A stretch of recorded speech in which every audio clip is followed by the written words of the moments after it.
Hello everyone, let's see the question. Which one of the following stages fulfills the Mendel's law of independent assortment and segregation? Option A is saying NFS2, option B is saying NFS1, option C is saying metaphysics 1 and option D is saying telophase 1. चलो बच्चों कुछ की concept के ऊपर बात करते हैं. क्या बात करेंगे? जो Mendel's law of independent assortment था वहां पे क्या बोला गया? कोई अगर एलिलिक पेयर होगा, कोई एलिलिक पेयर होगा तो एलिलिक पेयर एक दूसरे के साथ सेग्रीगेट करने के टाइम पे, एक दूसरे के साथ सेग्रीगेट करने के टाइम पे एक दूसरे से इंडिपेंडेंटली एक दूसरे से क्या करेंगे? इंडिपेंडेंटली एक दूसरे से सेग्रीगेट करेंगे.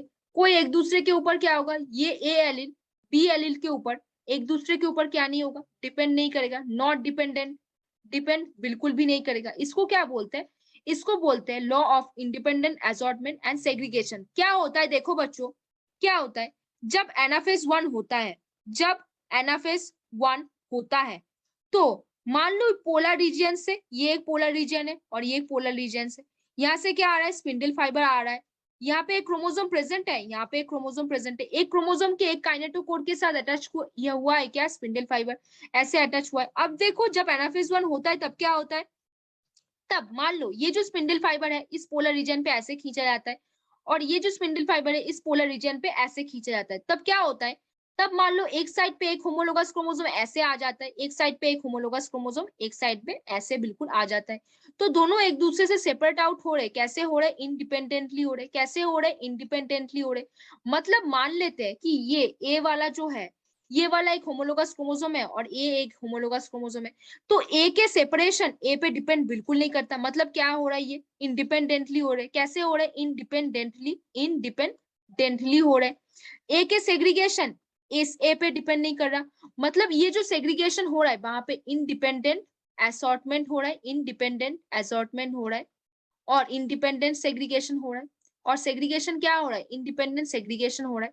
देखो बेसिकली NFS1 पे क्या होता है? NFS1 पे जो सिस्टर क्रोमाटिड्स है वो कभी सेपरेट आउट नहीं होते. No sister chromatid will be separate out. Centromere will not be broken. Centromere broke नहीं करेगा, इसके वजह से सिस्टर क्रोमाटिड भी सेपरेट नहीं करेगा. सिर्फ होमोलोगस क्रोमोसोम यहाँ पे क्या होगा? सेपरेट आउट होगा. सिर्फ होमोलोगस क्रोमोसोम यहाँ पे सेपरेट आउट होगा. तो यहाँ पे कौन सा आंसर सही हो जाएगा? बिल्कुल सही बच्चों, आपने बिल्कुल सही समझा. पहले क्या होगा? NFS2 दिया हुआ है, ये बिल्कुल नहीं होगा. NFS1 दिया हुआ है, ये बिल्कुल सही होगा क्योंकि हमने अभी देखा. क्या देखा? ये जो होमोलोगस क्रोमोसोम का स्ट्रक्चर है और ये जो होमोलोगस स्ट्रक्चर, ये दोनों एक दूसरे के साथ पेयर है. अभी मान लो इस होमोलोगस क्रोमोसोम के ऊपर क्या प्रेजेंट है? इस होमोलोगस क्रोमोसोम के ऊपर 2 एलील प्रेजेंट है और इस होमोलोगस क्रोमोसोम के ऊपर 2 एलील प्रेजेंट है. तो मान लो ये एलील अपने इस एलील के ऊपर बिल्कुल ही डिपेंड नहीं करते. जब लोग सेग्रीगेट हो रहे हैं तब क्या होगा? तो ये वाला जो NFS1 लिखा हुआ है ये यहाँ के करेक्ट आंसर हो जाएगा. NFS2 यहाँ पे करेक्ट आंसर बिल्कुल नहीं होगा. मेटाफेस 1 होगा क्या? बिल्कुल नहीं होगा. टेलोफेस 1 होगा क्या? बिल्कुल नहीं होगा. तो बच्चों आपने बिल्कुल सही समझा. कौन सा? Which of the following fulfills Mendel law of independent assortment and segregation? Very good बच्चों, आपने बिल्कुल सही समझा. जो ऑप्शन बी है, मतलब जो NFS1 है वो यहाँ पे बिल्कुल सही आंसर हो जाएगा. तो होपफुली बच्चों you understand this question very well. Best of luck बच्चों.